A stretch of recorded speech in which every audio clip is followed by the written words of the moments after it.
یوں یہ شہر خوشاب کے نام سے مشہور ہے۔ شہر کے مسافات میں ایک چھوٹی سی درگاہ تھی جسے بادشاہ دربار کہتے ہیں، جہاں پر انہوں نے اسٹے کیا تھا۔ آج کل لوگوں نے درگاہوں اور پیری فقیری کے نام پر جو کاروباری اڈے کھول رکھے تھے وہاں پر اس چیز سے بالا تر ایسی اصلی کرامات والی جگہ بھی تھی جہاں سے اللہ کے حکم اور نورانی لمح سے اکثر بیماروں کو شفا بھی ملتی تھی۔ بس در در کا بھکاری بننے کے بجائے انسان کو سچ اور حق کی جگہ تلاش کرنے کی ضرورت ہے۔ اس درگاہ کے بارے میں کرامت مشہور تھی کہ جو لوگ یہاں پانی کے گھڑے بھرنے کی منت مانگتے تھے وہ پانی یہاں کی درگاہ سے ملحقہ مسجد میں نمازیوں کے وضو کے لیے استعمال ہوتا۔ ان لوگوں کی وہ منتیں اللہ تعالیٰ کے حکم سے ضرور پوری ہوئی تھیں۔ آہان نے اساوری کے ساتھ درگاہ پر بڑے احترام سے حاضری دی اور فاتحہ خوانی کی۔ درگاہ کے متولی نے درگاہ کی جدی پشتی فقیر بابا جی کے پاس لے کر گئے، جنہوں نے اساوری کو پردے میں ہی رہنے کا حکم دیتے دور سے دم کیا۔ دم کروانے کے بعد آہان اور اساوری نے مہمان خانے میں تھوڑی دیر اسٹے کیا، تبھی ان کے سامنے وہاں کی مشہور زمانہ تبرک دال روٹی پیش کی گئی۔ اساوری نے پیالے میں دیکھا تو بے اختیار مسکرا اٹھی کہ پیالے میں دال الگ اور پانی الگ تیر رہا تھا۔ مذاق نہیں اڑاتے، چپ چاپ کھا لو۔ سنا ہے یہ دال یہاں تک آنے والے زائرین کو اپنی زندگی میں کبھی نہیں بھولتی، آہان نے کہا تو اب اساوری نے اس شوربے نما پانی میں روٹی بھگو کر کھائی۔ اساوری ہونک سی بنی آہان کو دیکھے گئی۔ سچ میں اس پانی نما دال کا ذائقہ ایسا تھا کہ اپنی پوری زندگی میں اساوری نے ایسا ذائقہ چکھا نہ ہوگا۔ وہ جو ان دنوں کچھ نہ کھاتی کچھ نہ پیتی تھی، پوری پیالی پی کر اور کی تمنا کرنے لگی۔ آہان مجھے اور چاہیے۔ آہان مسکرایا، تبھی ایک بزرگ متولی ان کے لیے ایک اور پیالہ لے آیا۔ بزرگ نے اساوری کے سر پر ہاتھ رکھا۔ اللہ تعالیٰ شفا دے بیٹی، نیک نصیب ہو، نیک اولاد سے نوازے۔ بزرگ نے دعا دی اور چلا گیا۔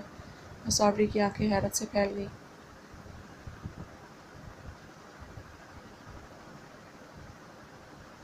آہان، انہیں کیسے پتا کہ میں آسی کچھ چیزیں کیوں کیسی جیسی چیزوں سے ماورا ہوتی ہیں جن کے بارے میں زیادہ سوچنا نہیں چاہیے۔ ہمارے لوٹنے کا وقت ہو گیا، اب جلدی کرو۔ آہان نے اسے نرمی سے سمجھایا۔ وہ خاموشی سے کھانا کھانے لگی۔ ڈھیر ساری دعائیں اور نیک تمنائیں لے کر وہ واپس ان کے لیے لوٹے تھے۔